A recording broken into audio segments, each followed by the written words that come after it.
Waiting for an anticipated game is a roller coaster of emotions. There's the hype, the anxiety, and worst of all, the fear of disappointment. But if the stars align and the game comes out amazing, it creates an experience that one doesn't forget. For me, Pokemon Black and White was that game. Now hold on. You might be thinking, oh brother, more Gen 5 praise. And yep, you're right. But let me explain to you how this game ended up becoming my favorite. I'd like to go on record and say Black and White were not my first Pokemon games. I played each generation up to that point and was already an established fan. I'm pretty sure Crystal was my first game. Platinum was the one that I put the most time into, and I nearly completed the Pokedex in Fire Red. Gens 1 through 5 all have the nostalgia factor at play here. Another thing that I feel I should mention is that the Gen 5 games were the last ones to be released in Japan first, followed by the rest of the world. It's an important detail, and I'm bringing it up since these games are over 15 years old now. I first learned about Pokemon Black and White on a YouTube channel called GCMP11.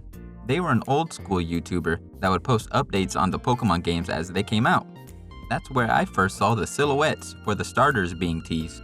People were speculating on which figures would be the grass, water, and fire starters. And some went even further by drawing what they could possibly look like. I'm putting these on screen now, since they are classic images. More news about Gen 5 would be delivered by CoroCoro Magazine or from Pokemon Sunday broadcast. These two sources were the primary ways new information was shown to the public. There were no Pokemon Directs/Pokemon Presents, and you would need to wait for fans to translate what was being revealed since it was in Japanese. So, this might sound kind of crazy, but having to learn about the games from fuzzy magazine pictures, compressed teaser videos, and fan translations made the games feel more exciting? Like, don't get me wrong, the way Pokemon handles updates and releases now is simply better for everyone. But like, having to get info secondhand from sites like Cerebi and fan videos made Black and White seem so mysterious and speculative. Were the translations 100%? Are these low-quality pictures just a troll putting out bogus? And I wonder what all the names of the Pokemon, characters, and cities were going to be translated to.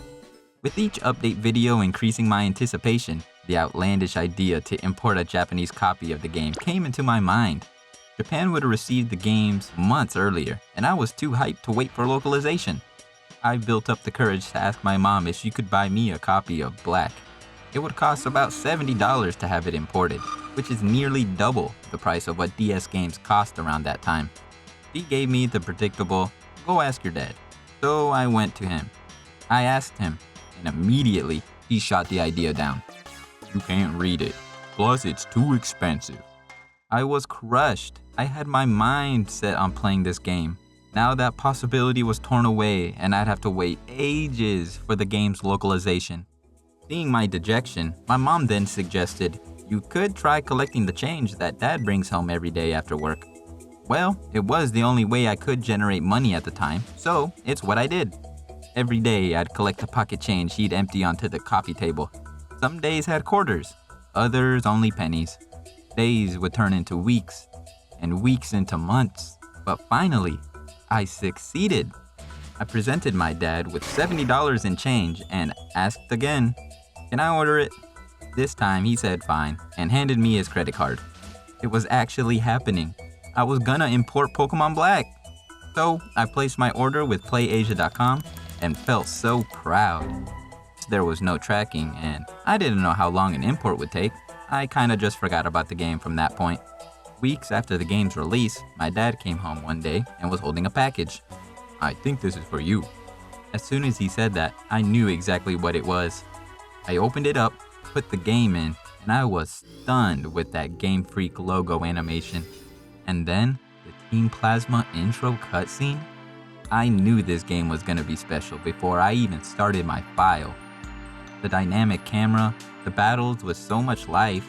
I couldn't read what was going on, but I was still floored that this was on the DS, the same console as the Gen 4 games.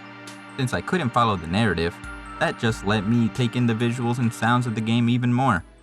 In the back of my mind, I was thinking, well, this still is a Pokemon game, so I know what to expect. 8 gyms, defeat the baddies, and become the champion. And that's when the game took the most unexpected turn.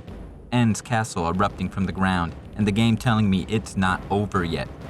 Making it past the sages with the help of the Unova gym leaders, I arrived at the part that left the biggest impression on me. The battle with Getsis. The moving background and the music, with it mostly being percussion and the chanting. It felt like the most intimidating battle. Pokemon games never had spoken words in them, and this just added to what I think was the most intense battle. After defeating Getsis, you get a truly unique ending, along with the best credits theme.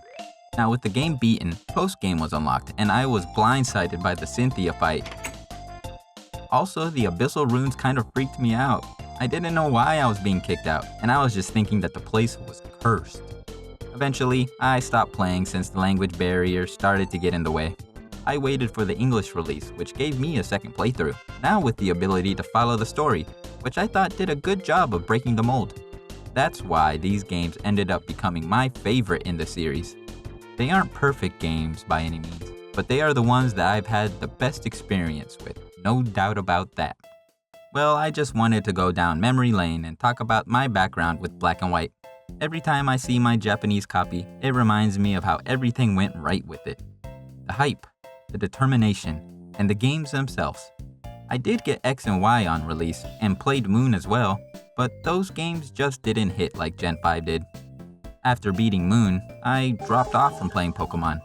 I think it's kind of a bummer that Pokemon games haven't hit the highs that previous generations did, but it is what it is.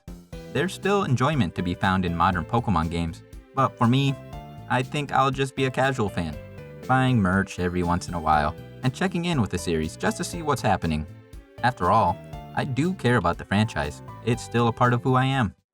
If you want to share your experience with the generation that you like the most, go ahead. I'm curious to know how a specific generation became your favorite. Your enjoyment of a game isn't strictly based on the game itself. There are circumstances surrounding it that influence your thoughts and feelings about it. Anyways, that's enough rambling. See ya!